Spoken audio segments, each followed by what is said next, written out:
It's a piece called, aria number 2 is from the Partita number 2 in G by Telemann. And we have played it for a dance where she has been and danced. I loved her. And I think she fell in love with it from there. So it's in Walston.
Good afternoon.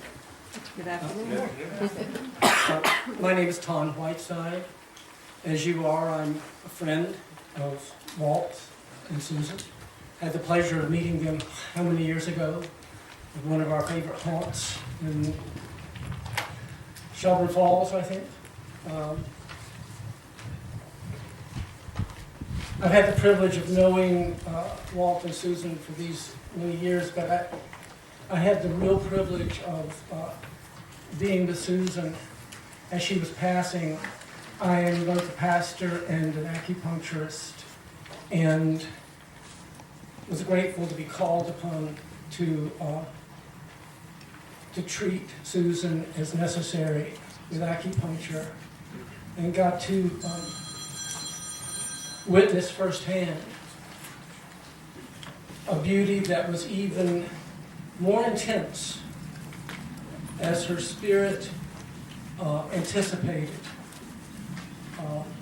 what was coming, and as her body gradually surrendered. Um, I connected with Susan in so many ways, but one significant way was through the fact that I was a body worker, she was a body worker. And given to experiencing and interpreting life as spiritual. And it's very important, I think, for us to understand that for Susan, at least as I understood Susan, that the spiritual included not just things of heaven, but things of earth. Not just an ethereal spirit, but also the spirit that is found in and through the body. And so we're here to celebrate that, to cultivate further gratitude for knowing her. As some of you might already know, that Susan was given to thinking about life through the eyes and words of Rudolf Steiner. And I'd like to open with a quote from Steiner and then just say a few words about how I think they might apply to today, this afternoon.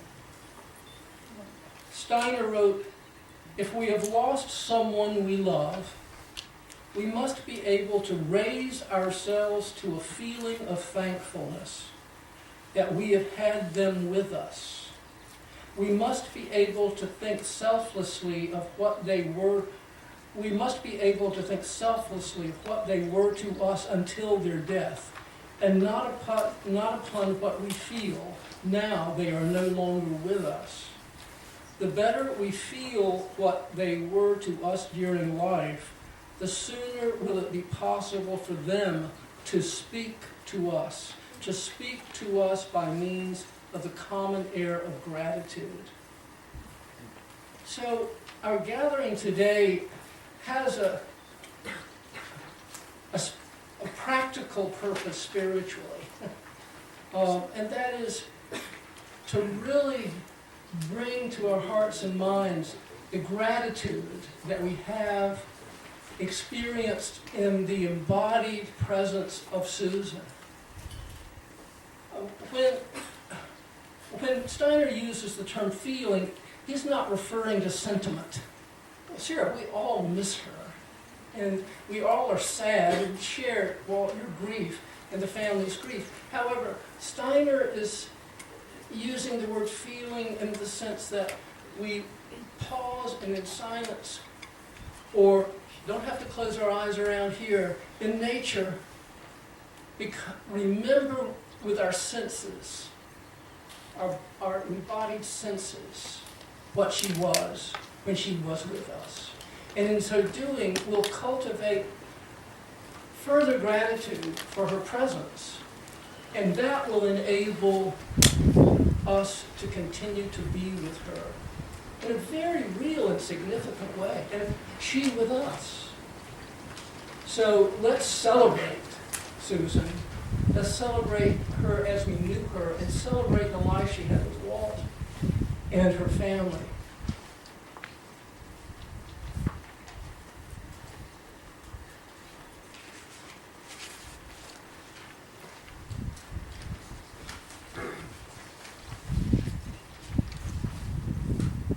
Before Eventide offers more music, I would like to just simply speak a very brief prayer that is attributed to the Christian saint John Chrysostom.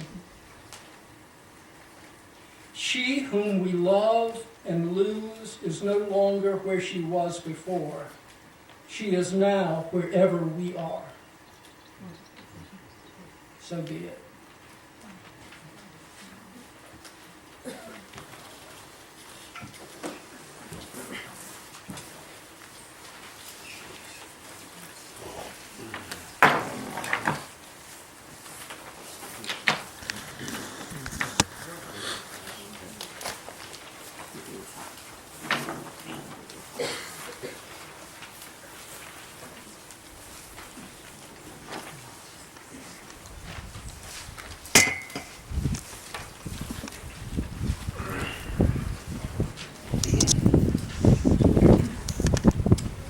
Well, good afternoon.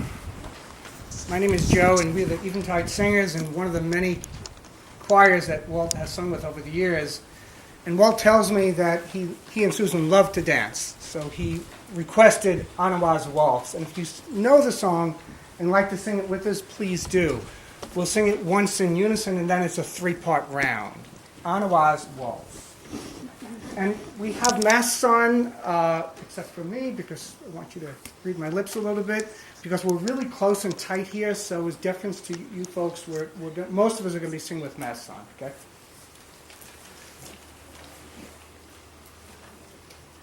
I forgot I got to blow this. 1, 2, 3. I've been waiting all the day long to see the stars in your eyes. My love, come dance with me now. See how the evening flies. And as you sleep, my dear, know that I'll be near to hold you when you arise. I've been waiting all the day long to see the stars in your eyes. My love, I've been waiting all the day long to see the stars in your eyes. My love, I've been waiting all the day long to see how the stars in your eyes. And as you sleep, waiting all the day long to see how the stars in your eyes. And as you sleep, waiting all the day long to see the stars in your eyes.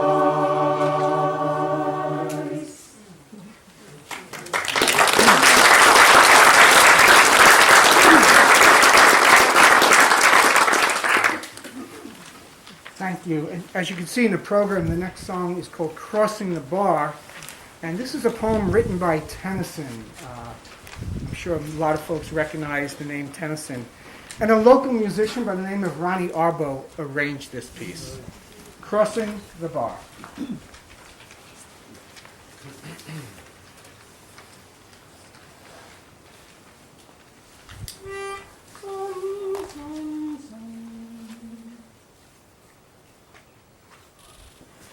Sunset and evening star, and one clear call for me. And may there be no moaning of the bar when I put out to sea. When I put out to sea. When I put out to sea. And may there be no moaning of the bar when I put out to sea.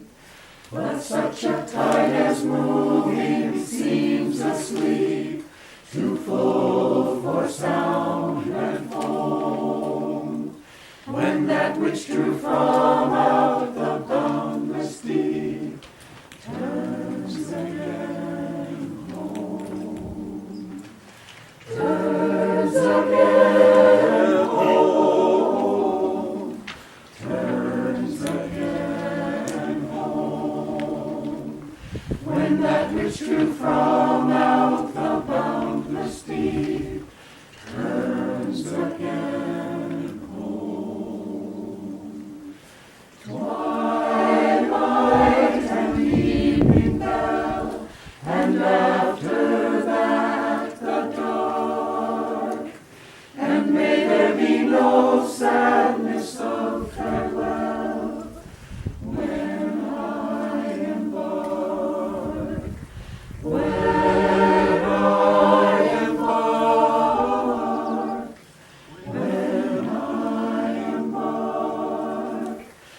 may there be no sadness of farewell when I embark. For though from out our bourne of time and place the flood may bear me far, I hope to see my pilot face to face when I have crossed the bar. When I have crossed the bar. When I have crossed the bar. I hope to see my pilot face to face when I have crossed the bar. When I have crossed the bar. When I have crossed the bar. I hope to see my pilot face to face when I have crossed the bar.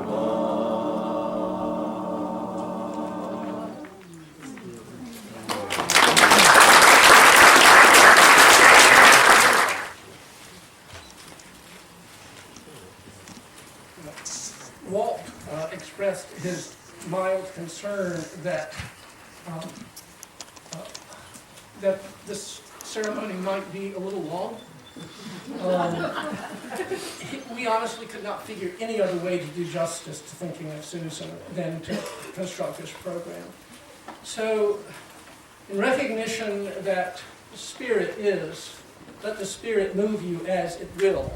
If you feel a need to get up and walk around, do so. There are restrooms over that way. And certainly before you leave this place, please wander over to the beautiful memorial site that Walt and others prepared, where yesterday Susan's ashes were scattered. I'd like to introduce now good friend Susan. I don't need to say good friend every time, do I? We're all good friends, right? I'm going to introduce Olivia Dreyer, who's going to speak about her good friend.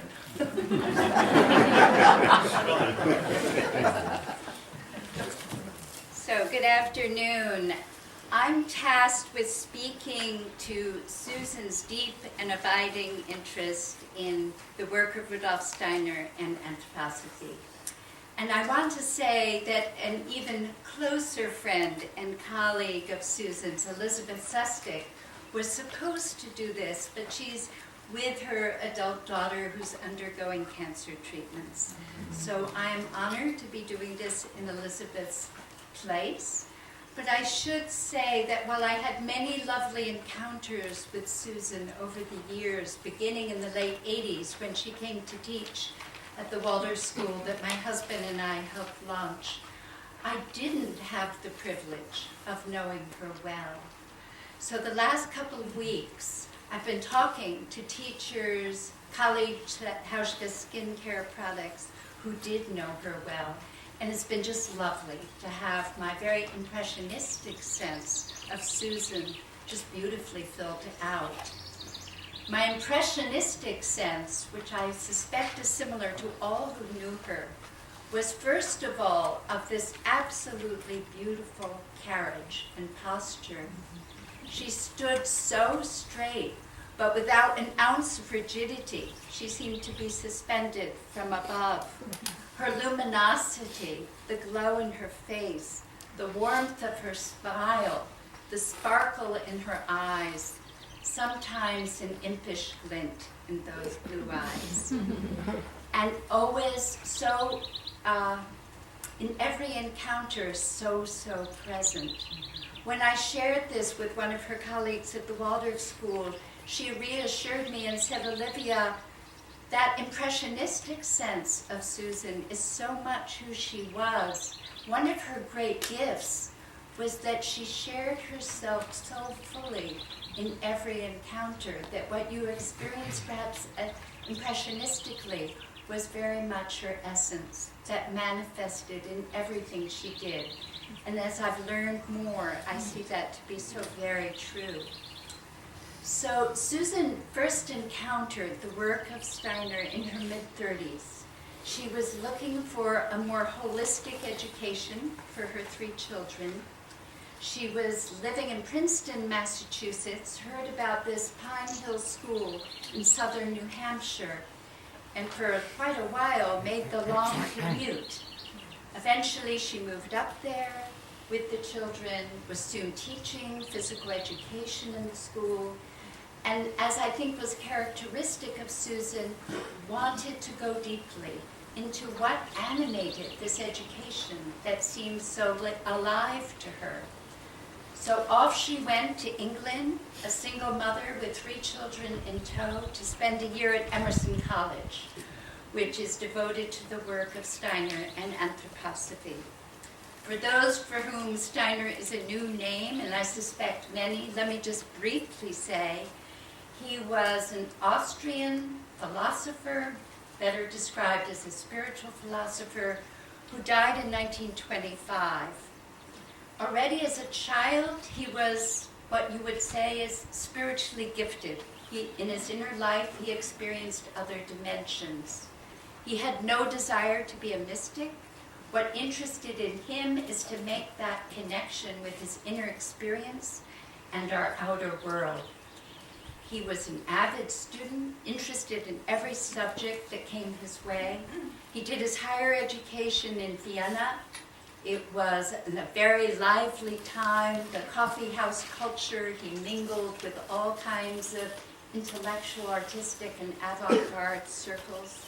Went on to do a PhD in philosophy. Wrote a book in which he challenged Kant's notion of a limits to knowledge. For Steiner, there were only limits to materialistic thinking, but if we could learn to transform our thinking into a more imaginative, inspirational, intuitive consciousness, there were no limits. We could penetrate so much more deeply and to gather these deep insights, what today we might call a contemplative way of knowing. He got very interested in Goethe's scientific works and went on to edit them.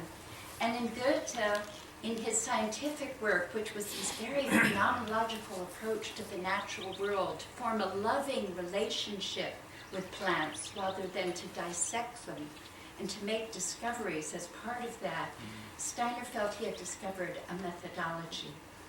He went on to lecture widely all through Europe, and many came to him asking for how his insights might be applied to various practical endeavors. So the head of the Waldorf cigarette factory wanted to start a school for the factory children. And they developed together this approach to education that saw the child as a spiritual being gradually incarnating into a physical body, but how to develop a curriculum that would match that. Farmers came, out came biodynamic farming. Doctors came and developed anthroposophical medicine. Architects, and they worked on how to bring organic living form into architecture, and the list goes on. So at Emerson College, Susan grew especially enamored of the work of Buckner gymnastics. Mr. Buckner was tasked at developing a physical education program at the first Waldorf school with very little guidance. Steiner said, just be joyous. So he thought deeply and thought, well, children should not only be developing their muscles and coordination, but to really learn how to move in physical space. And so very briefly, he developed images for also he noticed that a baby sits so erect quite naturally, but as we grow, our physical bodies contract. In adolescence, we begin to slump, and even more so in old age. So how to work with both forces of gravity and levity, to work with the children on experience the verticality that we all have in our bodies that exists in our world, and the horizontal plane. So he shared images with the young children of stand as tall as the highest trees in the forest, reaching up to the heavens. Spread your wings like an eagle to the furthest horizons. In 5th grade, when the children were studying the Greeks, he introduced Olympic Games. Then in adolescence, the circus arts and acrobatics. Susan became totally enthralled and enamored. Her great mentor at Emerson was a woman by the name of Olive Witcher, who taught Buckner gymnastics. She was shorter and stouter than Susan, but I had the privilege of taking her classes, and when she did Buckner gym, she was the lightest spirit you could imagine, and actually had much of Susan's sparkle. Olive was also very interested in what's called projective geometry, which is attempting to understand the geometric forms that are in our physical world. The nebulae and the most distant galaxies, the logarithmic formulas that create those spirals that are also found in the smallest shells and in the way the leaves form around the stem of a plant. And according to Olive, they're there in the rose windows of Chartres Cathedral. All of this fascinated Susan. She came back to Pine Hill, taught Buckner gym at the school, met Walter, moved to Ashfield, and we benefited by having her then want a Walter school closer to home in Hadley. And she came and taught Buckner gym and physical ed there. My 2 sons, who are now in their early 40s, remember that joyous spirit that was just so infectious. They particularly remember the Olympic Games, learning to throw a javelin and throw a discus. One of her fellow teachers described to me how watching Susan demonstrate how to throw a javelin was to see beauty and grace in motion. It seemed like one continuous line from Susan's beautiful erect posture to the straightness of the javelin that just pierced through the air. Apparently, though, they were practicing this next to the neighbor's cows, and the school had recently moved there, and there was some concern that in this very traditional Hadley farming community, this might seem a rather hostile act, as they were still trying to sort out what this strange school was. I gather they found a different area to do it. She also then felt the children needed sports. She taught basketball, but hadn't played basketball. So with her usual pluck, she signed up at the Y for basketball lessons, I gather mostly in the company of 12-year-olds. Walt, you told me one day they were practicing layups, and a 12-year-old boy turned to her and said, "You're not 12. What are you doing here?" So anyway, after some years, Susan felt it was time to work with adults. And she had gotten interested in Hauschka skin products, developed by 2 anthroposophical doctors after World War II, who thought about skincare products not as beauty products, but that our skin is a living organ, one that covers our whole body with a very complex physiological processes, and what different types of plant substances would revitalize and enhance the vitality of this very vital organ. Susan was interested. The only job opening was in consumer relations. Susan went for it, apparently excelled. Susan Kurz, who ran the company, told me Susan was incredible at everything. She could do PR, she could do marketing, she advised on the need for more space and graphics so they could breathe. But most of all, she became so interested in understanding the qualities of these different plants, and she became their core trainer for the stores and estheticians that use these products. Susan Kurz was also very impressed that each day at work, Susan brought one large cookie but she took tiny bites throughout the day, and the cookie lasted the entire day. Susan Kurz was baffled. She said, I never could have done that. So eventually Susan, as many of you know, set up her own studio here. I trained as an esthetician and did the treatments here. I gather to go for one of her treatments was like being in a part of heaven. And Walt shared with me something from her brochure that I wanted to share with you. More than a facial, the classic treatment nurtures your whole being. The warm sage foot bath, foot massage, and warm aromatherapy compresses ensure deep relaxation. The result is a glowing complexion and a rejuvenated sense of harmony. So you can just, it must have been heaven.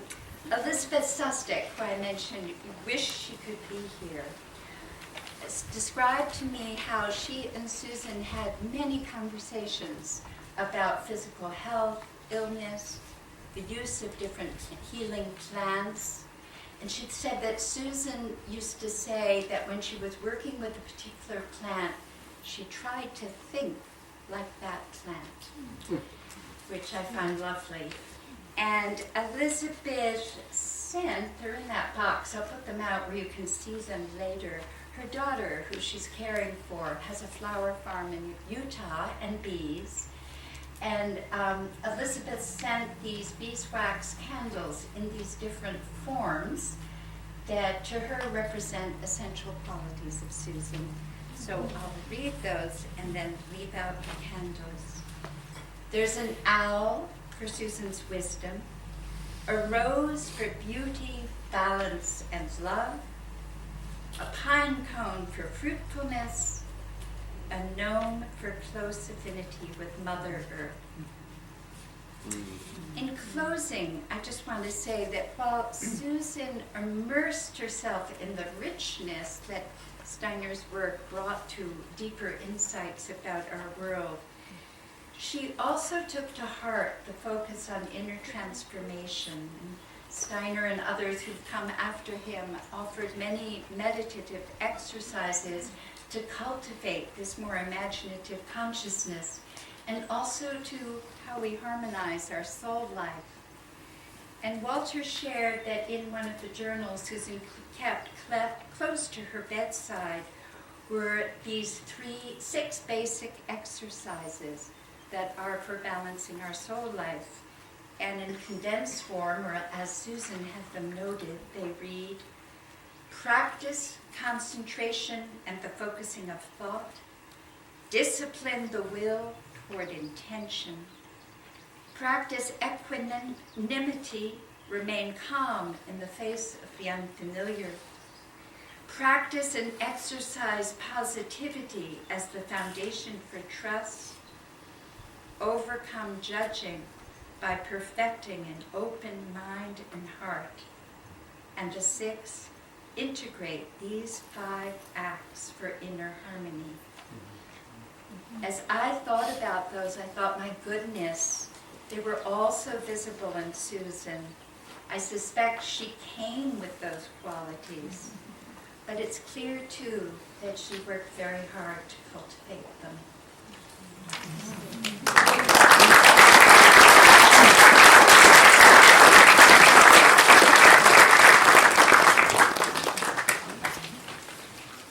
Thank you. I'd like to introduce Polly Saltet, who will introduce us to an anthroposophical method of healing body movement. Polly.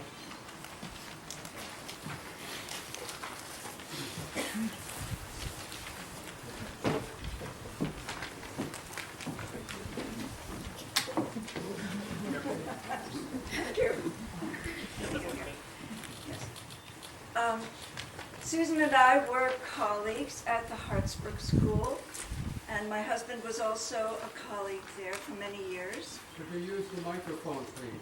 I will. I was hoping you might be able to hear me without it, but You don't have to be so close. You're great. It's perfect. Okay, good. So Susan and I were colleagues for many years. She also taught our daughter when she was younger. And in recent years, as Susan was going through health difficulties, she called upon me to do some therapeutic work out of my discipline, which is called eurythmy, not eurythmics. Many people say, oh yeah, eurythmics, I know about that. And I say, sorry, no. So eurythmy was also developed by Rudolf Steiner, actually before the first Waldorf school. And there are a few other eurythmists here in the audience, some of whom could speak much more eloquently about it than I can. But eurythmy was used by Rudolf Steiner in different ways. First and foremost, it was a performing art. And it had its genesis when a mother who had lost her husband and had a teenage daughter came to Rudolf Steiner. She was a student of anthroposophy, and said, my daughter is interested in dance, but I'm wondering if there's anything that you can offer for my daughter so that she can actually have a career in dance, but that comes somehow in contact or out of the context of anthroposophy. And he said, yes, because Rudolf Steiner never started things without having been asked a question. So here was the question that was the seed for the development of eurythmy, a healing art of movement. And at first, it simply was a performing art. There was a growing group of young women, mostly women, who studied with him every day, and with his wife, Marie Steiner. And eventually, someone said to him, when I do eurythmy, I feel so well. Could this be used in a therapeutic way? There was a question. And he said, yes. And he pulled together a group of anthroposophic doctors. Olivia mentioned that doctors had come to him. And he worked with the doctors to develop what at the time was called curative eurythmy, but now, do we dare say we can cure anything? It's now called therapeutic eurythmy. We can do therapy and hope for the best. And of course, when the first Waldorf school opened, eurythmy was right there. And in fact, Dr. Steiner said, every Waldorf school must have eurythmy. So there were these three aspects: the purely artistic, performing aspect, the pedagogical aspect, a kind of hygienic pedagogical aspect, and then this very nuanced, slightly different therapeutic eurythmy. And Susan came to me a few years ago and asked if I could work with her therapeutically. And I was delighted, because I remembered her beautiful movement, her warmth, her intelligence, and I was so happy to work with her. So we worked over a couple of years, off again, on again, and she had such good questions and such modesty. She never held her vast experience as a mover, as a very beautiful mover, between us. She never held that up as, well, I can do this well, you don't have to tell. Oh, no. She was completely open to the therapeutic work. And she told me that she did it every day. She practiced every day here in the house for quite a while. And when Walt called to tell me that she had passed, I immediately did an exercise given in Eurythmy by Rudolf Steiner called the Hallelujah, which is a spelling out, you could say, a speaking out through gesture of the word Hallelujah. And one might say, Hallelujah, huh? It's just died. But Hallelujah, according to Rudolf Steiner, means I purify myself of everything that hinders me from beholding the Godhead. I purify myself of everything that hinders me from beholding the Godhead. And it's something that we can do for another, not just when they die. We can do it for ourselves. But I would like you, if you're interested and willing, whoever would like to stand up or do it seated and join me in sending a hallelujah to our dear Susan.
together. Years of a beautiful marriage that was an example. A very life-giving example for us. At this time, I want to call on Fred Kudnahowski and Jane Rohrbach to speak Walt's vows and Susan's vows from their wedding.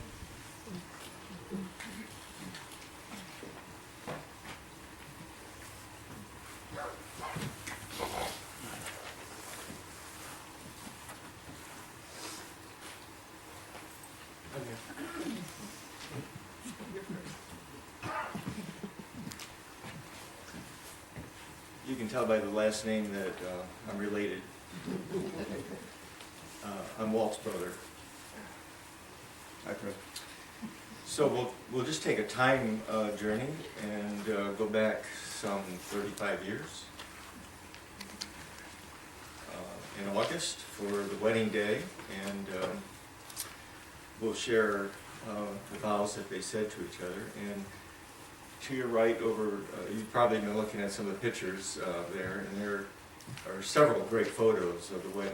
And there's a great one of Walt reading his vows, so think of him. We'll give it a go.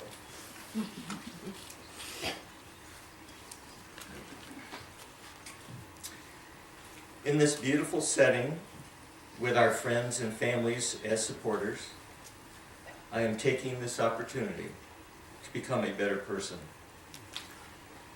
I believe that my commitment of love and support to you, to your life and our lives together, and the responsibility it encompasses is the very act that frees me to grow.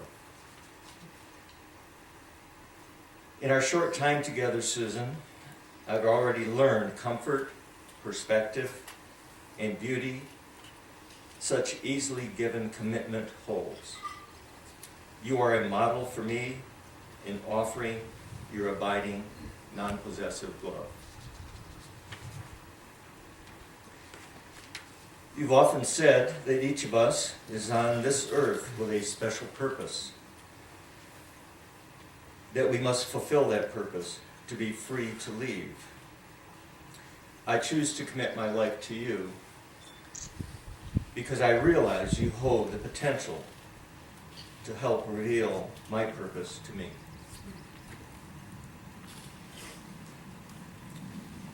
I wish to learn more about faith and trust. Your honestly held beliefs are exciting examples to me. Susan, your ability to dig inside yourself for what feels right is an inspiration to me.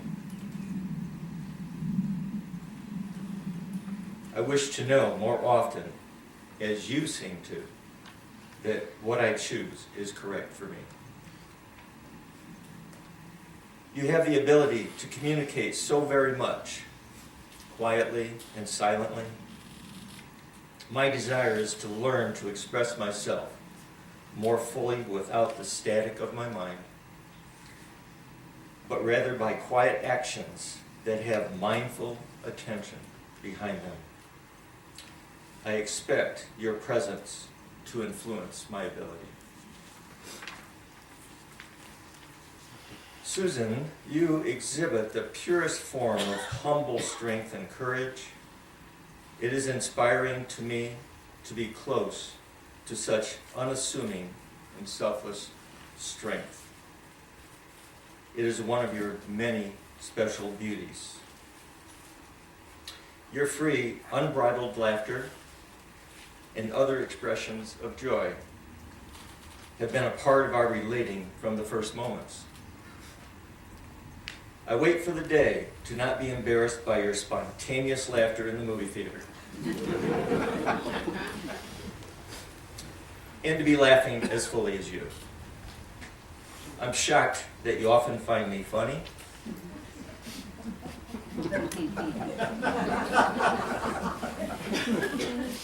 And hope I don't do anything to change your perception. Susan, I commit to you my love, my attention, my purpose, my trust, my intuition, my ability to communicate, and my humility. You are a beautiful person in the deeper, more important ways we choose to use that word. Susan, you are beautiful. I wish to be an important person in your life, one that will aid you to be a fuller and better person. I seek the strength to take full advantage of your gifts. Susan, I love you for who you are, and I'm proud to be your husband and friend.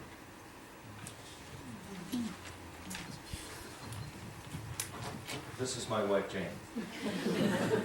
Thanks, Brett. It is very meaningful to have everyone here today, and I especially appreciate the little exercise that we went through. It helped me to calm and center myself to, attempt this task to say Susan's vows. Susan said, "I stand with you, Walt, seeking your hand in marriage, because it is with you that I seek to be challenged. It is with you that I seek to grow and develop a greater and deeper understanding and knowledge of love. It is through my relationship with you, Walt, and because of who you are, I have learned that through our separateness, we will grow together. We will each grow individually and together. You are not possessive, Walt. With you, I feel free to be myself." Laugh in the movies. "With you, I feel free to be myself, and you encourage growth and change. For these reasons, I wish to marry you. In you, Walt, I have found a true friend. When something is important to me, you are always there to listen intently. Your heart's always reachable. You are a special, caring man. You are strong, yet warm and gentle. You are gentle with me, and you treat me as though I am a special person. I appreciate the care with which you enter my space. You are a generous person, and through you, Walt, I will learn to be more giving. You are able to give of yourself, unasked, through your understanding of me. You are courageous and very trustworthy, and I have great respect for you. You are responsible and a hardworking person. Through your love for work, you are in truth loving life. You are one with yourself. You have direction and you do not wander aimlessly. You walk to your goal firmly and with bold steps. I believe in you. And for these reasons, I wish to join with you in marriage. By becoming your wife, I feel a sense of freedom for myself, and I will have the opportunity to more fully be a woman. I give you this ring as a symbol of my everlasting love for you and of my faith and trust that we will want to be true to each other always. Susan.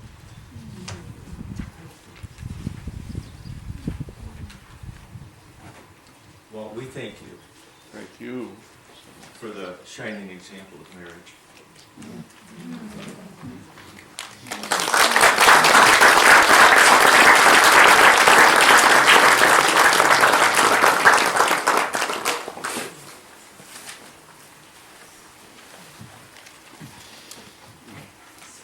We'll now have a musical selection by Mary Lee and Kate Barnes.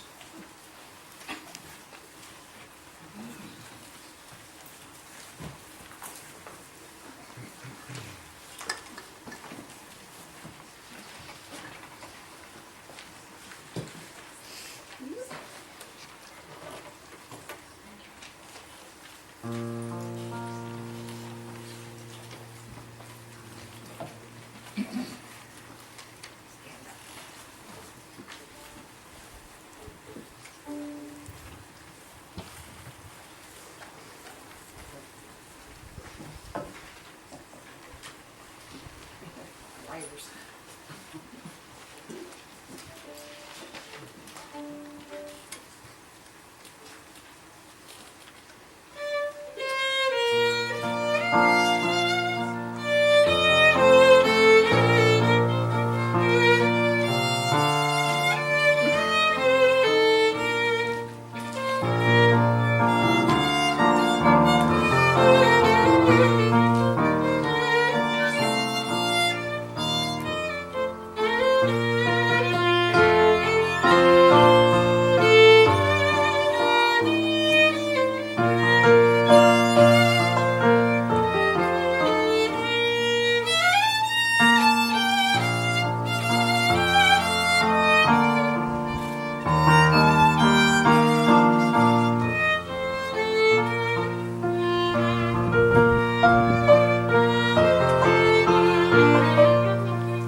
joyful piece called Waltz of the Shepherd's Pastoral, and think of it as a French waltz.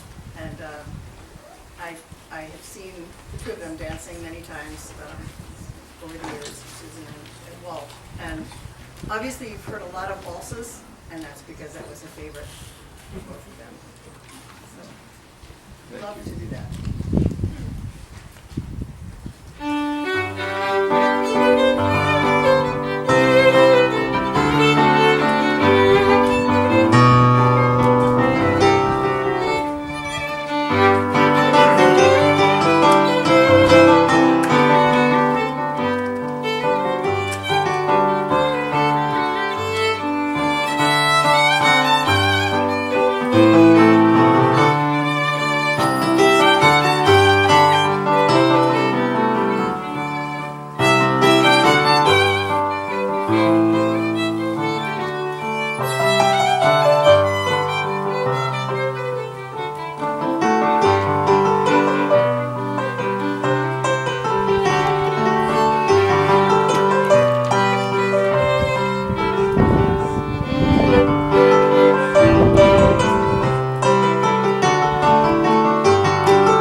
thank you all for coming. This is a total honor. The day exceeds the attendance and everything that's being provided.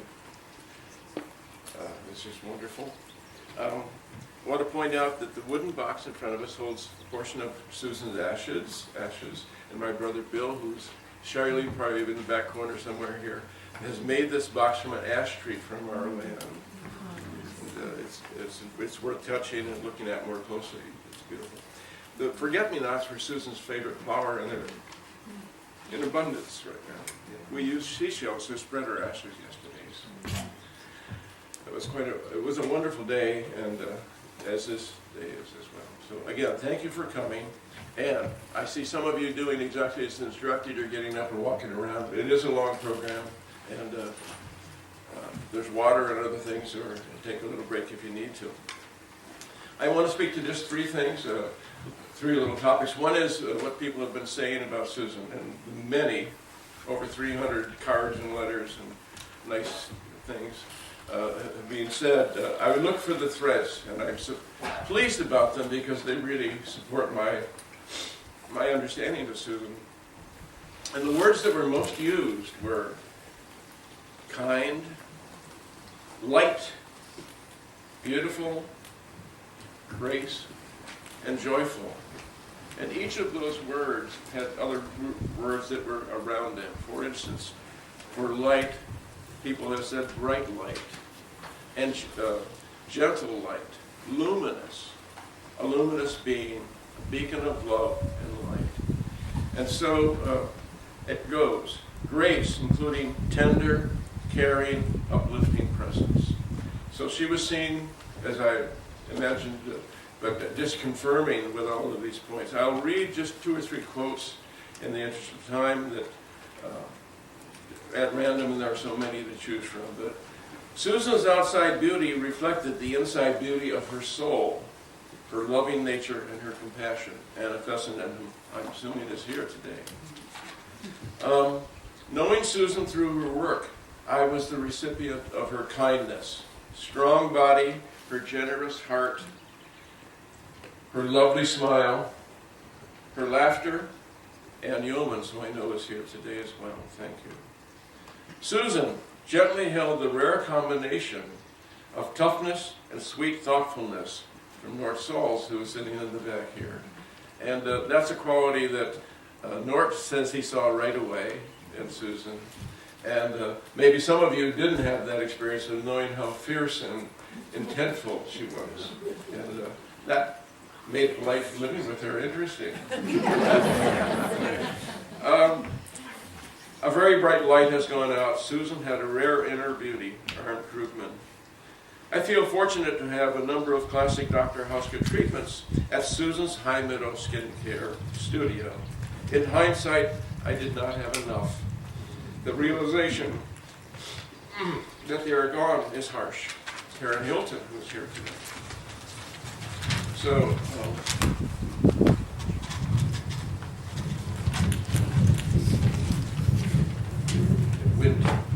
I was always impressed with her kindness and gentle ways. She has truly made a difference in my life. Sylvia Orchard. I truly thought of Susan as a mentor from our first training in 2004. Susan was such a darn good trainer. Patient, loving, understanding. I still think of her words and her hands. And when I do my own treatments and trainings, I use that knowledge. I loved her stories and humor and feel very blessed to be among the many she touched. That's Jamie Olander. A few things about Susan that comes only by living really close to someone for as long as we did. She walked lightly on this earth. With the planned obsolescence of everything, almost, it wears out before we blink an eye, including shoes. Susan never wore her shoes out. She didn't, they lasted longer than ever expected. The tires on her car outlasted any of the expectations. Her clothes were meticulously folded in between colorful tissue paper and good today is the day she bought them. Some of you, the guys and gals here, family, are driving her car. The car came in 2017, and they will attest that there's still a new car smell.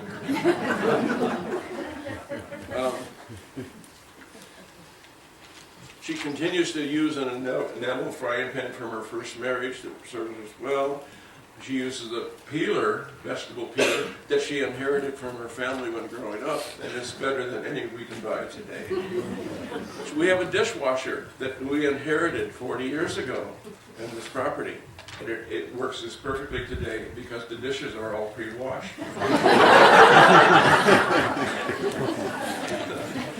So she had a particular way. Also, she never cleaned an oven.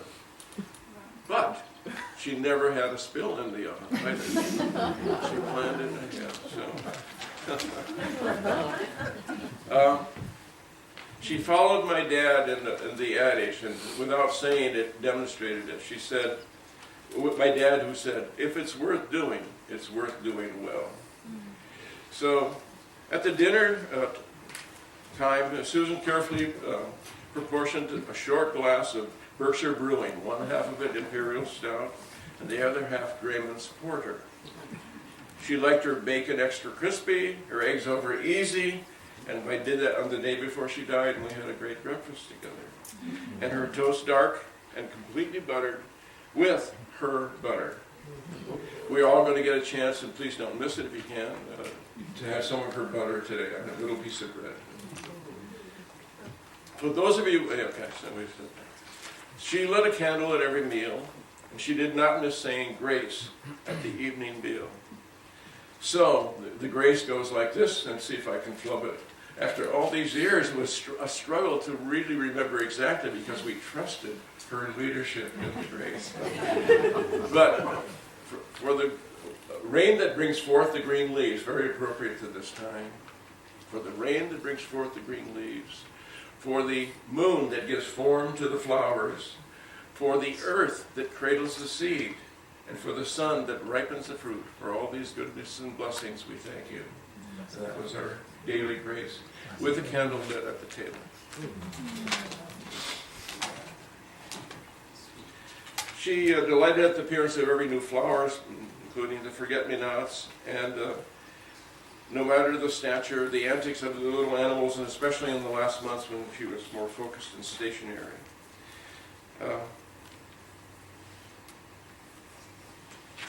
She had respect for me and for the family, especially her children, but it started with her parents, Myra Bell and H.D. Harrison T. H.D. Willett. Her three siblings, whom I hope we get a chance to meet just briefly soon, Jean, Ty, and Robert, and especially her three children, Robert, Jeffrey, and Michelle.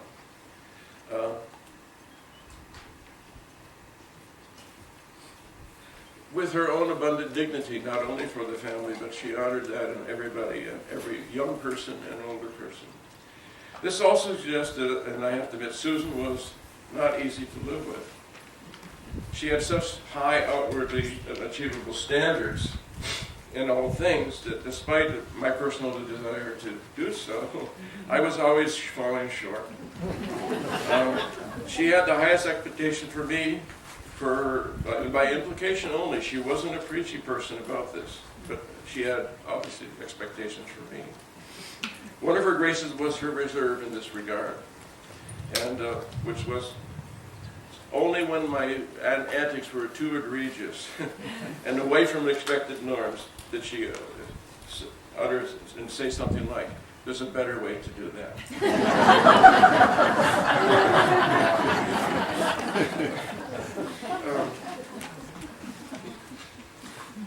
So soon after we were married,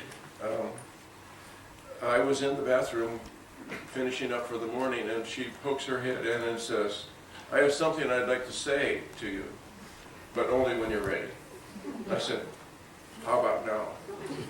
And she said, "Okay." She said, "When I see your good clothes on the floor, I worry that they won't last."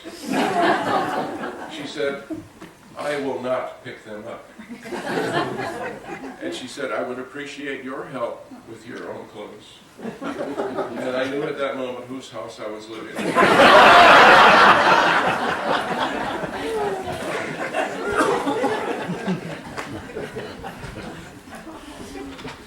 So, yeah.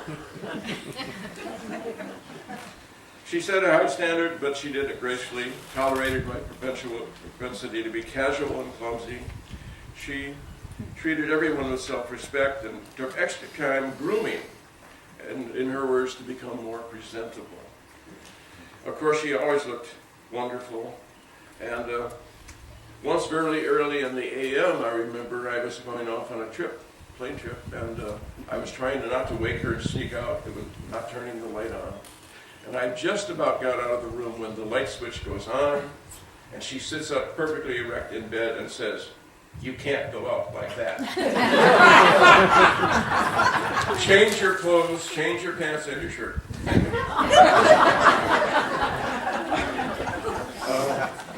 So she was the trusted editor for most of my writings, very good one, my sage advisor for life wisdom.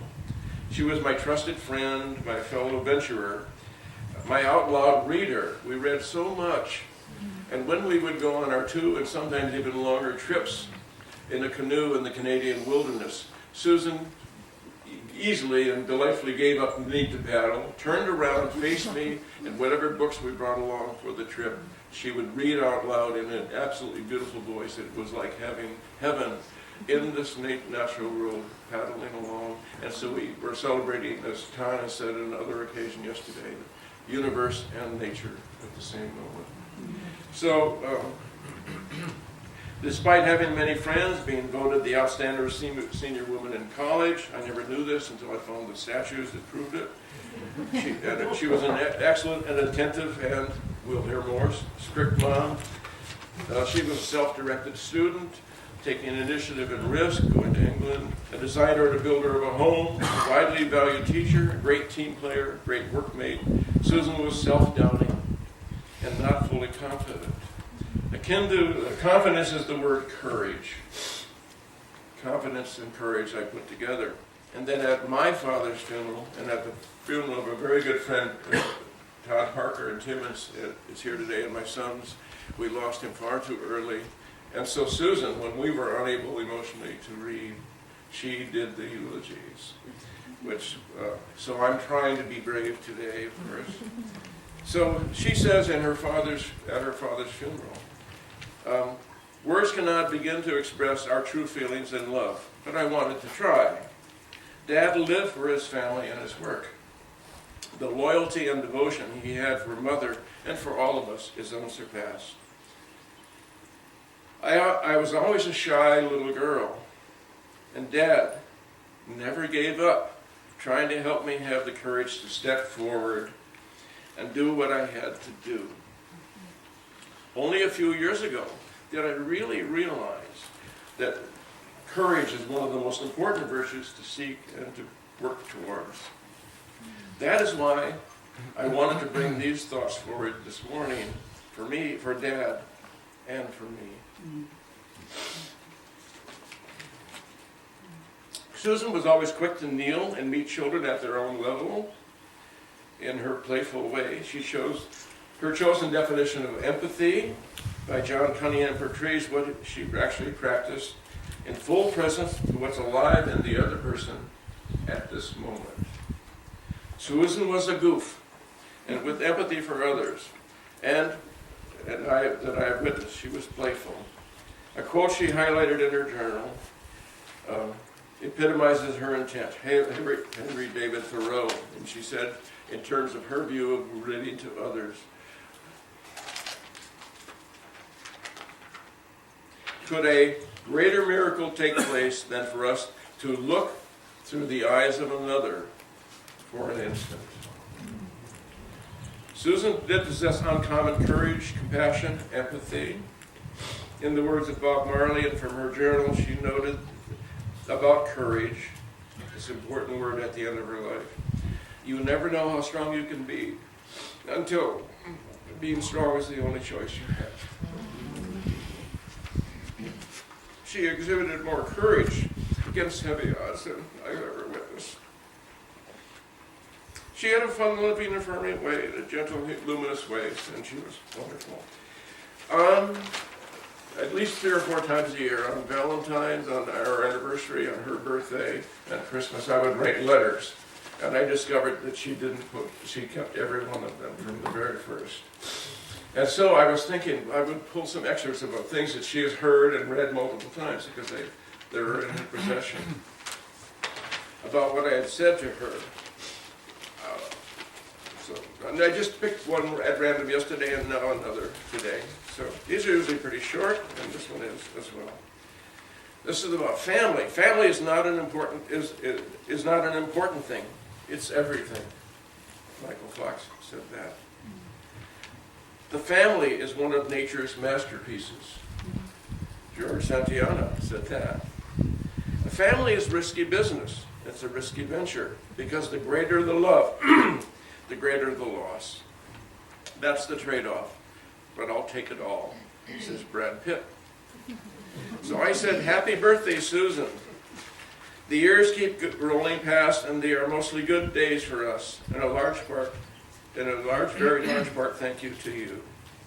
You are a prominent and esteemed person in your and my families. Your devoted attention to each family member, especially your own, but also my family, is cherished, and a cherished gift to each of them. What better role for the human than to have love and empathy for others, to honor them with our time, attention, and if desired, shared wisdom. Susan, you are simply amazing by being open, accepting, and understanding for all that transpires for your children, your siblings, your friends, and for me. You seem to parcel out your gift of good attention and deliver it when you are prepared and at your best. This capacity to know yourself, to take good care of yourself before empathy is offered, is already a gift to all of us around you. It may be taking care of ourselves and working on ourselves to be better persons is the ultimate gift of all. You are wise, and that brings even more to the family interactions. You are by preference and regularity positive, and while we share and lament too often the calamities around us, we are together finding the available joy in dance, travel, music, food, nature, exercise, family, and friends. Thank you for making and insisting that family remain important in our lives. It's a good thing, and we are a good thing, and as some would say, a very good thing indeed. I love you, Walt.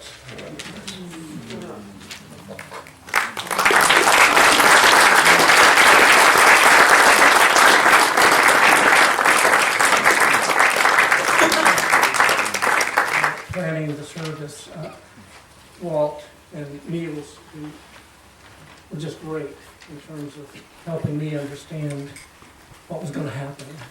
You sent me a list of quotes that you've been using and you used yesterday that were in Susan's inner workbook, and that she said, and they were a great list of quotes, many of which were simply ethereal.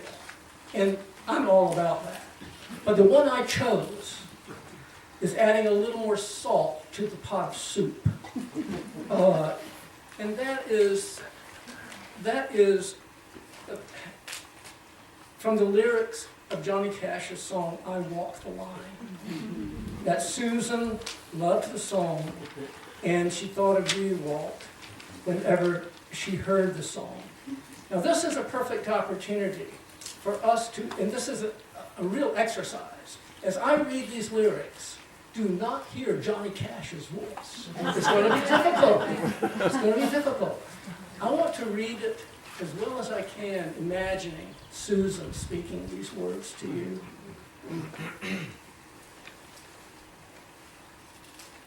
I keep a close watch on this heart of mine. I keep my eyes wide open all the time. I keep the ends out to the tie that binds. Because you're mine, I walk the line. I find it very, very easy to be true. I find myself alone when each day is through. Yes, I admit I'm a fool for you. Because you're mine, I walk the line. As sure as night is dark and day is light, I keep you on my mind both day and night. And happiness I've known proves that it's right. Because you're mine, I walk the line.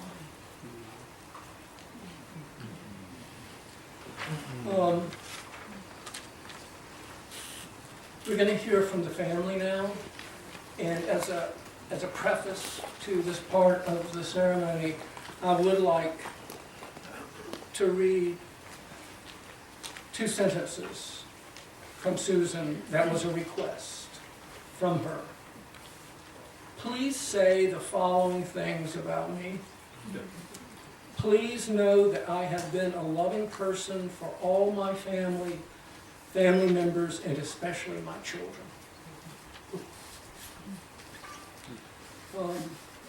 We're going to now hear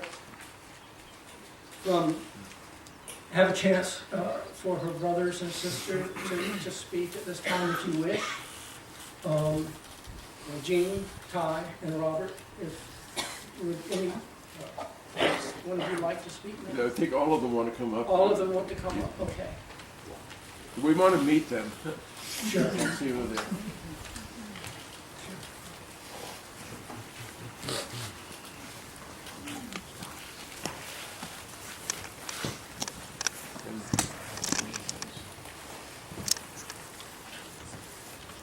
We'd love a little story about what it is growing up with Susan.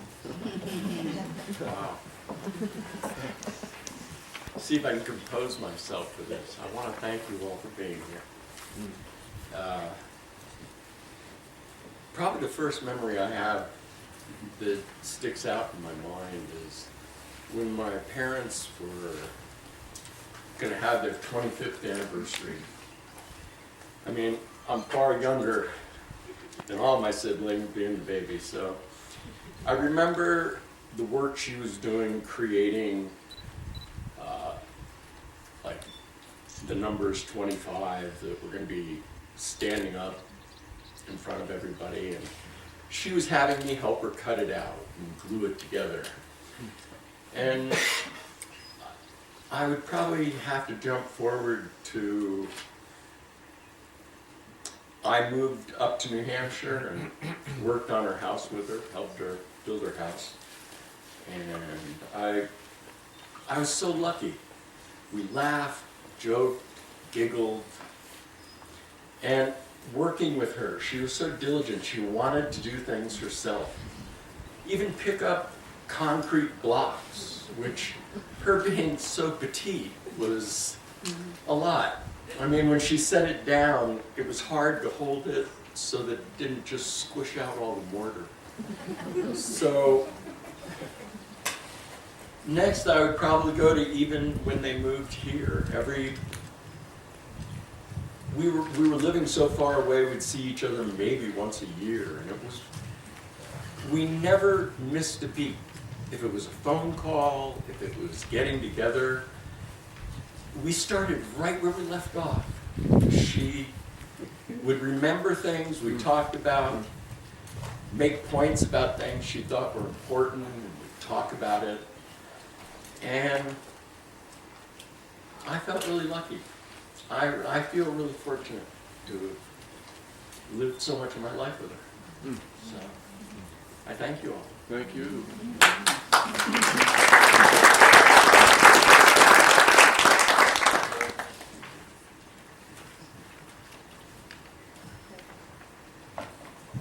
Hello, hello.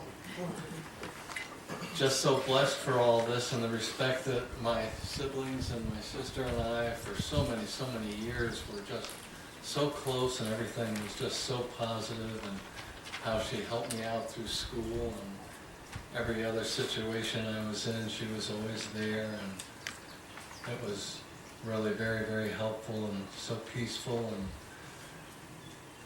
so important to me. So I have to bless her for all the help, and thank you all for coming.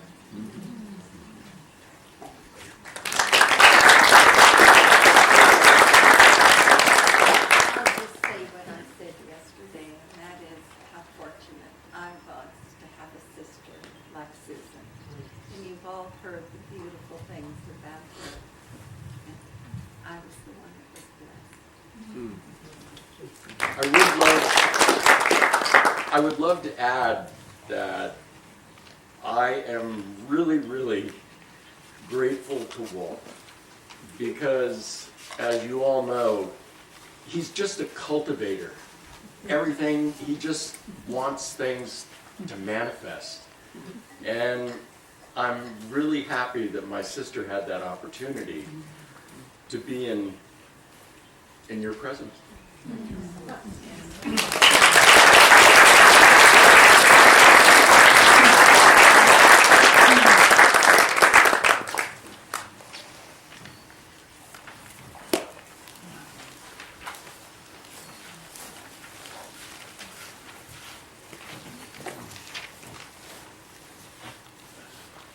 I would like to introduce Susan's children, Michelle, Jeffrey, and Robert. Could you come together? Robert needs to know he's up. And stand on the Helping stage. cater, apparently. Okay, yes, Robert is meeting the caterer.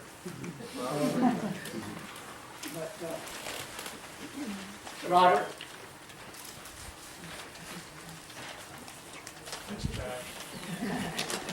he's duty bound. Okay.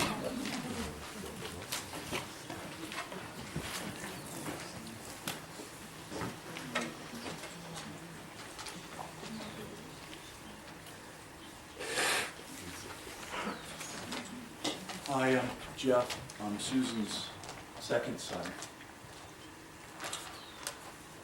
I really owe a lot of who I am to my mom. She was such a great example to me of what type of person to be. She was a beautiful person. She's a loving mother and a wonderful grandmother. I enjoyed so much watching her with my kids. It was so wonderful. Like been spoken before, she had such wonderful work ethic too. That was instilled in me. And she was so wonderful to just hang out with, and her sense of humor and laughter was infectious. I just loved hanging out with her. I remember when she come to California to visit, we'd go to the beach, and she would walk and I would surf, and then we'd go to her favorite coffee shop. And then we had a fish shop we'd always go to, and then a brewery that she loved where, she'd drink the darkest beer that was in the brewery. Everybody got a kick out of that. But it should have only took a couple hours, but it took all day. It was because it was so much fun just hanging out with her.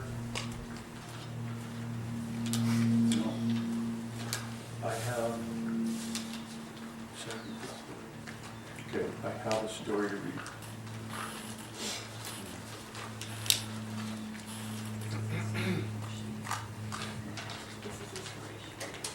This is a story she wrote about. Once, in a little pond, in muddy water, under the lily pads, there lived a little water beetle in a community of water beetles. They lived a simple and comfortable life in the pond, with few disturbances or interruptions. Once in a while, sadness would come to the community when one of their fellow beetles would climb up the stem of the lily pad and never be seen again. They knew when this happened, their friend was dead and gone forever.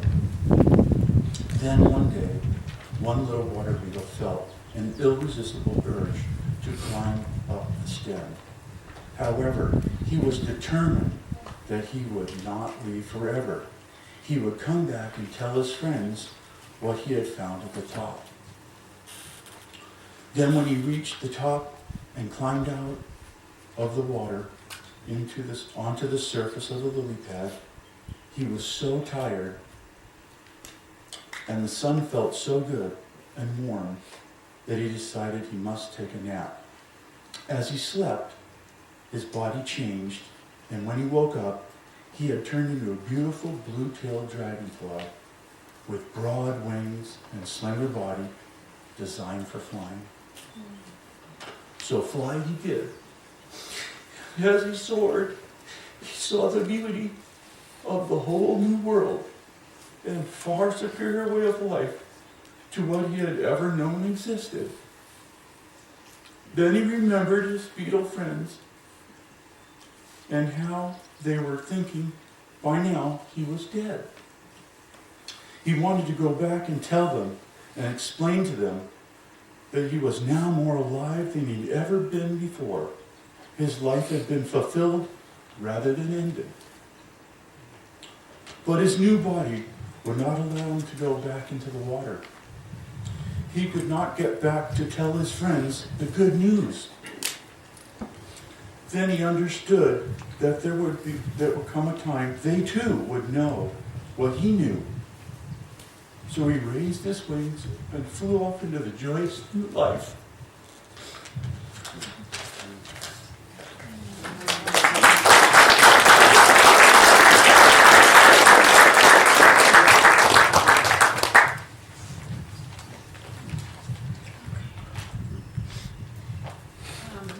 Forgive any repeats, because this is going to be a lot of what people have already said before. As you all probably know, my mother loved to laugh. She was a truly lovable soul, bringing her playfulness with her wherever she went. She always greeted people with a smile and looked for the best in them. My mother was blessed with so many gifts, allowing her to live a joyful and fulfilling life. She was born with great physical aptitude, permitting her to engage in so many of her favorite activities. When she was young, she was a gymnast and a cheerleader. As an adult, she was a physical education teacher and a great tennis player, often beating her male tennis partners. She was light on her feet and loved to move, to dance, to run, to ski, to hike, to walk.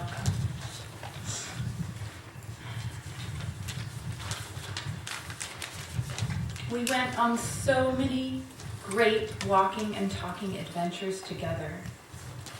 When she came to visit me in New York, one of our favorite activities was to walk across the bridges.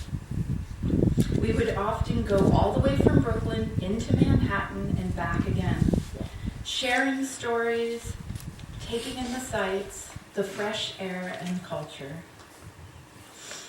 If you didn't know my mother well, you might not realize she had incredible inner strength and determination. She was a straight arrow, and when she decided something was important, she gave it her all without hesitation. There was nothing trivial about her. She only invested her time and energy into the things that had real value. Not just value for herself and her loved ones, but also for humanity. This pure at heart attitude was at the core of who she was, and it was powerful. It was the kind of quiet strength that comes from a place of humility and selflessness. As you already know, my mother resonated deeply with the philosophy of Rudolf Steiner, inspiring her to continuously explore her spirituality, to expand her mind, and embrace ideas that were ahead of her time. Steiner also inspired her to become a Waldorf school teacher and a Dr. Hauschka employee, as well as a supporter of organic and biodynamic farms. In fact, one of her favorite things to do was to go to an organic farm and get the products she needed. She especially loved fresh, raw cream. She was famous for filling her coffee mug with heavy cream and adding a little coffee. In more recent years, she made rich, flavorful, irreplaceably delicious butter, which we all cherished and enjoyed. My mother was also a healer. She healed everything around her, mostly by being empathetic, listening, and being supportive. She loved to learn about natural healing methods, which she consistently studied and implemented right into the end of her life. If it wasn't for my mother's healing gifts, her gentle wisdom, and her open-mindedness, we would not have maintained a strong bond and friendship that not only got me through the most difficult times of my life, but were the most rewarding and joyful.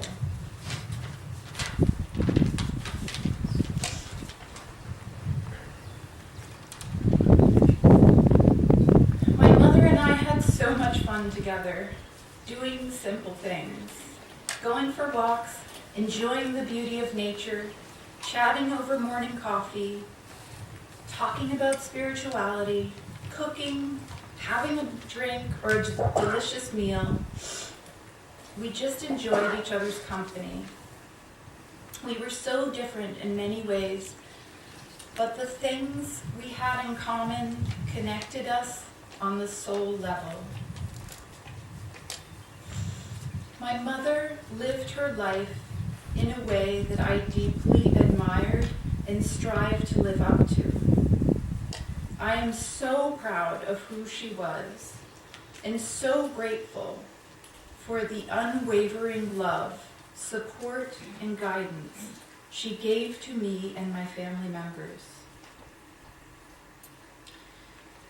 I will cherish the memories, the thoughtfulness, her generous spirit, her selflessness, and her joy and laughter. So many precious moments, so many gifts, such grace. I will miss her with every fiber of my being and hold her in my heart and soul forever. Thank you, Mother, for everything.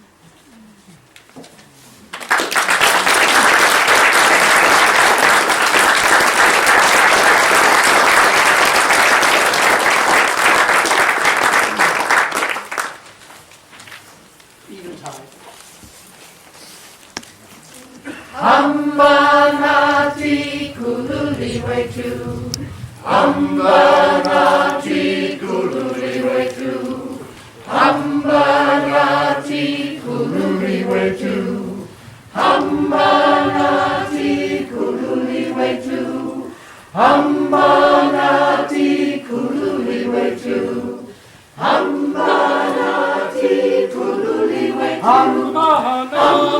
Ambanati kululiwetu, Ambanati kululiwetu, Ambanati kululiwetu, kululiwetu, kululiwetu, kululiwetu,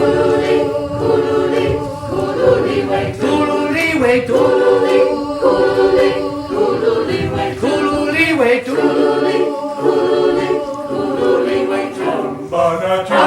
Ambanati kululiwetu, Ambanati kululiwetu, Ambanati kululiwetu, Ambanati kululiwetu, kululiwetu, kululiwetu, kululiwetu,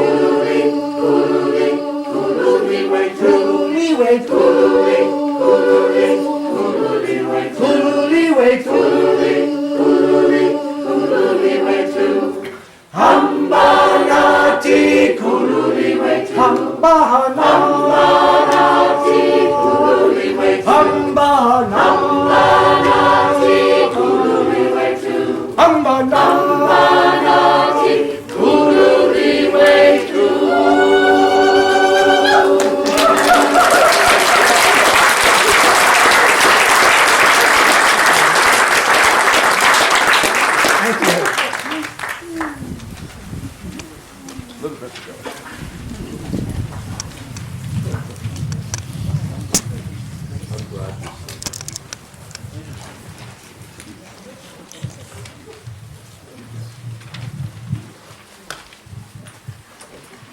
Now, Niels, Susan's stepson, would like to speak.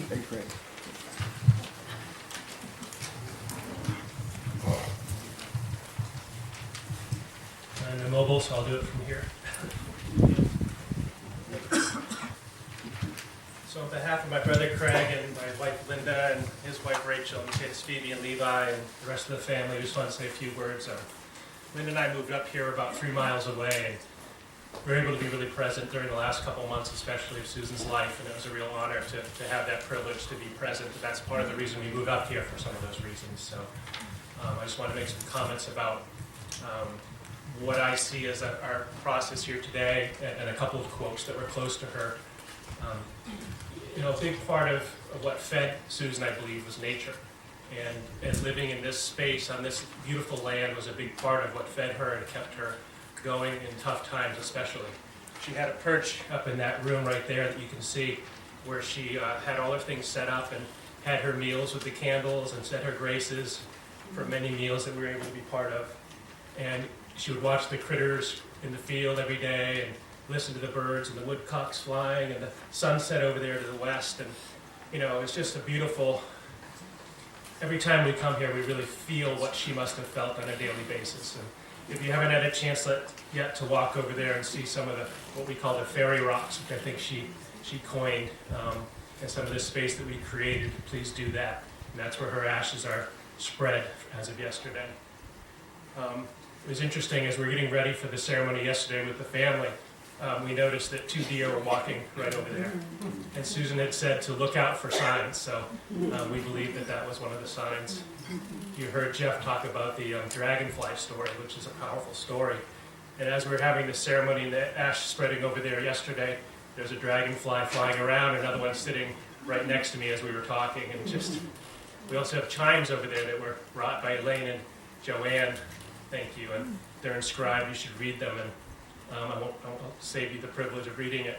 But as we were all waiting in this moment of silence that we created, that was the one time that those chimes got caught by the wind and made their noise. And I think we're all pleasantly spooked by that experience. I have a few quotes, and these are from, as we looked into her sacred space that she created at the dinner table and where she slept. She had a journal of kind of improvement that she had, and some other diaries and some handwritten notes in some of these things that I thought would be worth sharing at this point. This is a poem that Susan had in her diary, and a description of her daily practice that Olivia spoke to a little bit earlier, and this is from Steiner. It says, "Today is a gift. Be thankful for it. Make the day count. Go outside and breathe it. Walk every day. You are strong. You are made to move. You can go far. Get moving!" Exclamation point. Slow down. Inhale. Exhale. Stop and look around. The gift is pretty amazing. Embrace change. Take care of your body. Make new choices. Take gutsy chances. Move fearlessly forward. Do what moves you. Today is a gift! Exclamation point. Rip into it! Devil! Exclamation. Really spoke to me. Keep going. Another one that I wanted to mention, also from Rudolf Steiner, another poem she had in her inner work journal. This really got to me.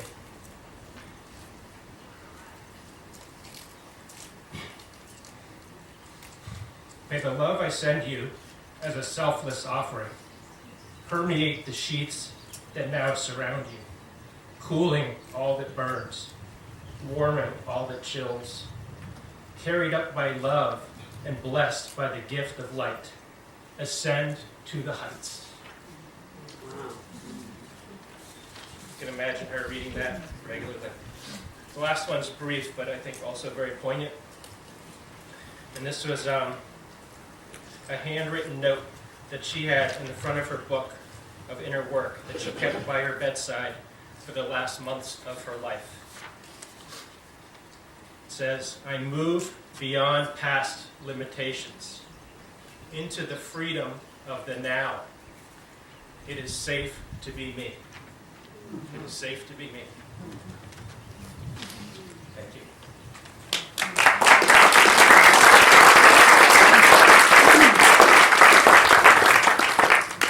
I have a story about, okay, I didn't plan this, but I'm going to say it anyway, whatever. An observation that when she would come to babysit, you know, it's more of a physical thing. I wish the table wasn't in front of me, but she... No, that's all right. This is her. This is her speaking, and she would wring her hands, and she would move from side to side.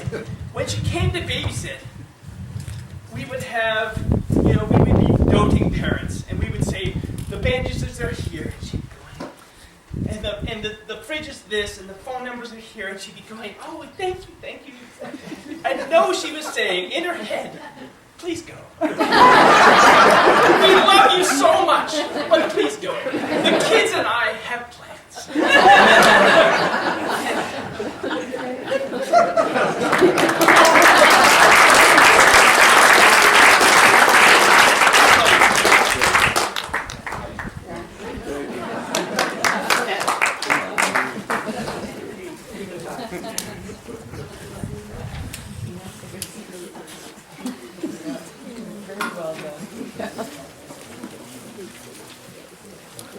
So we're going to sing a song, Kumbaya, which we haven't sung in years, and for years we said, nah, everyone sings that song, we want to do it. But one of our singers, Judith Williams, did a beautiful arrangement, so I'm going to invite you to listen to Kumbaya, and then the second time through, if you want to sing it with us, I hope you do. We have singers here? Put up your hands, you're a singer. Do you like to sing in the shower? Yeah, then we have a lot of singers. Please, listen the first time through, and then I will feed you the words, and you'll jump in. Okay? Good. Coming in 3. Kumbaya, my Lord. Kumbaya. Kumbaya, my Lord. Kumbaya. Kumbaya, my Lord, Kumbaya, oh Lord, Kumbaya, oh Lord, Kumbaya. Resting. Someone's resting, Lord. Kumbaya. Someone's resting, Lord. Kumbaya. Someone's resting, Lord. Kumbaya.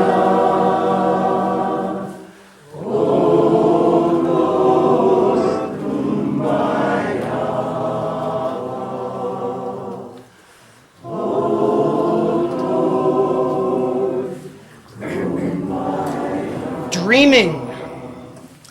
Someone's dreaming, Lord. Kumbaya. Someone's dreaming, Lord. Kumbaya. Someone's dreaming, Lord. Kumbaya.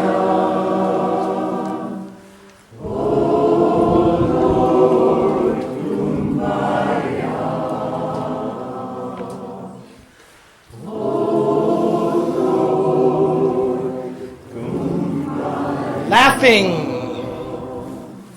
Someone's laughing, Lord. Kumbaya. Someone's laughing, Lord. Kumbaya. Someone's laughing, Lord. Kumbaya.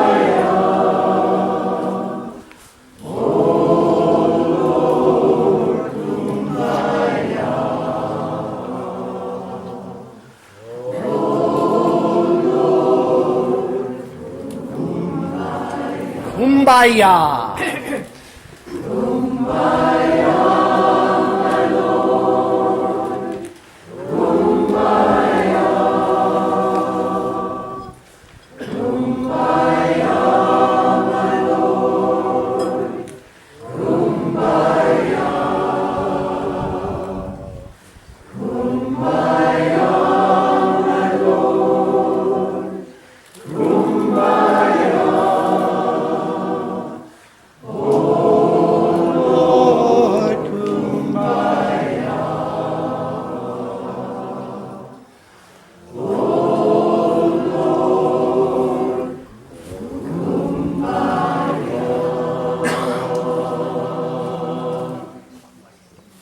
Oh my God.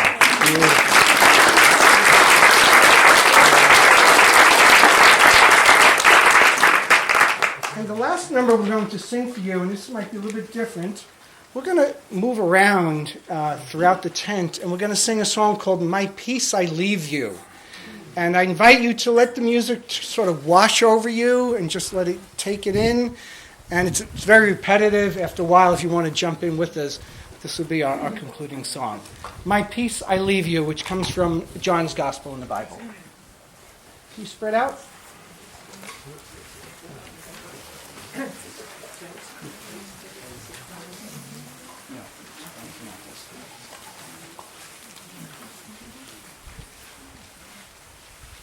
Again, let the music wash over you. Sopranos and altos, you're up first. Tenors and basses second. My one and My peace I leave you, my peace I give you. Trouble not your heart, my peace I leave you, my peace I give you.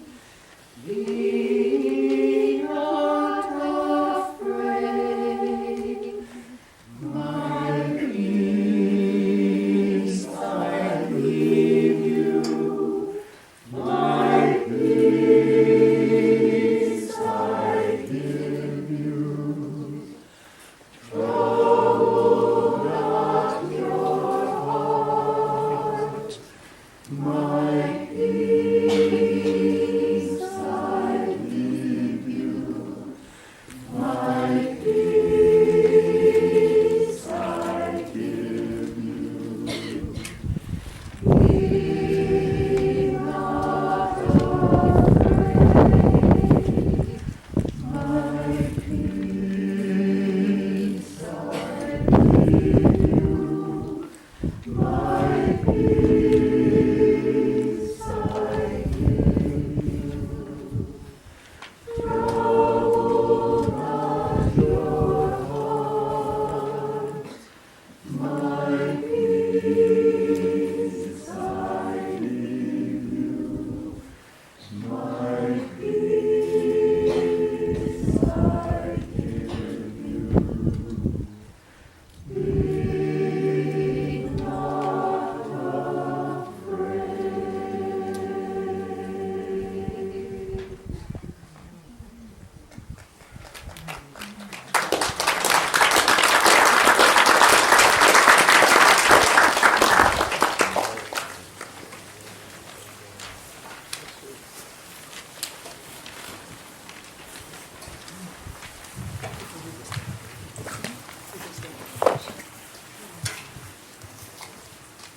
There's no such thing as coincidence.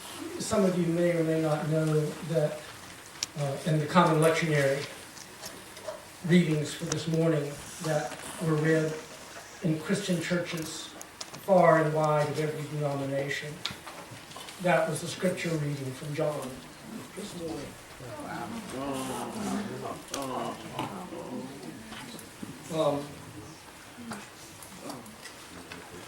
Which leads me to end my part with a quote from Goethe.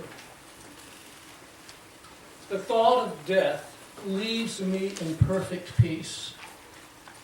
For I have a firm conviction that our spirit is a being of indestructible nature.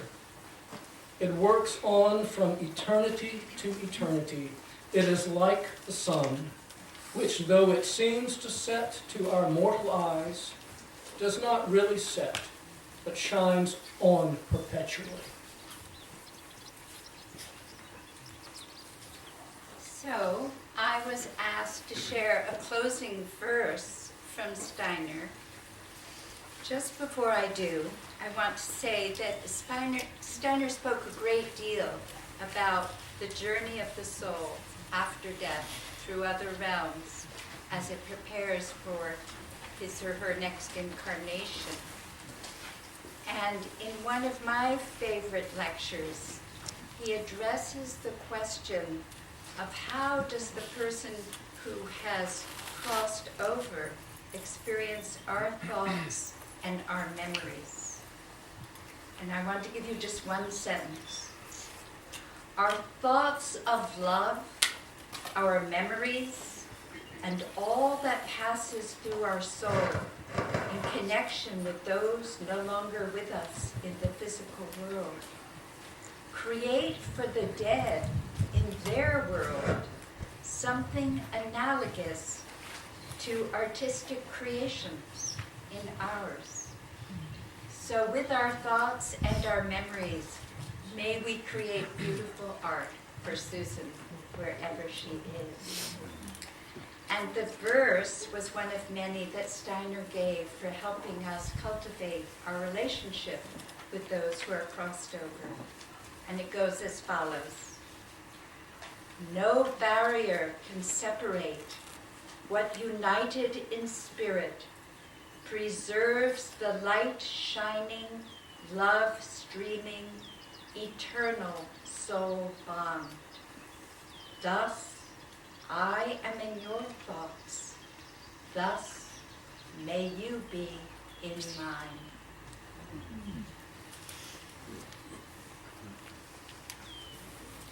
Before we close this part of our time together today with music, let me encourage everyone here, when you go home, check for ticks.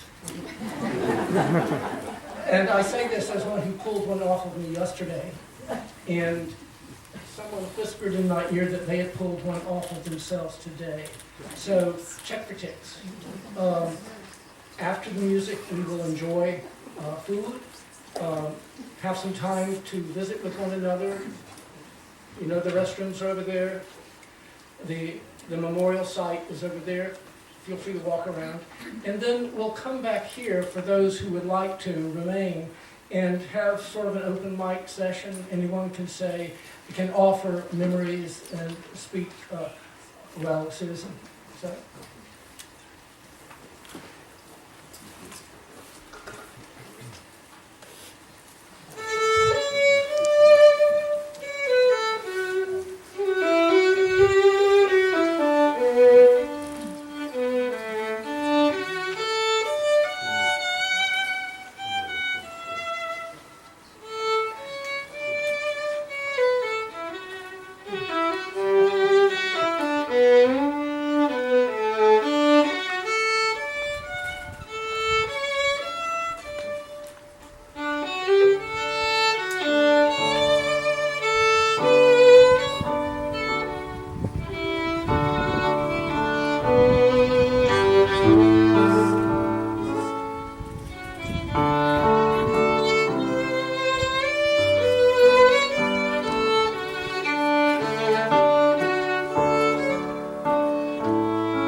to have a blessing?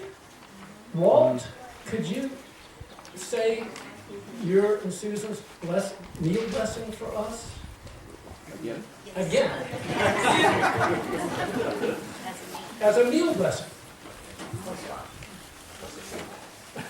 In honor of the green, for the rain that brings forth the green leaves, for the moon that gives form to the flowers, for the earth that cradles the seed, for the sun that ripens the fruit, for all this goodness and beauty, we thank you.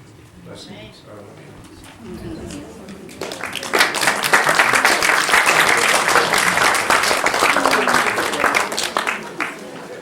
I think the food is prepared for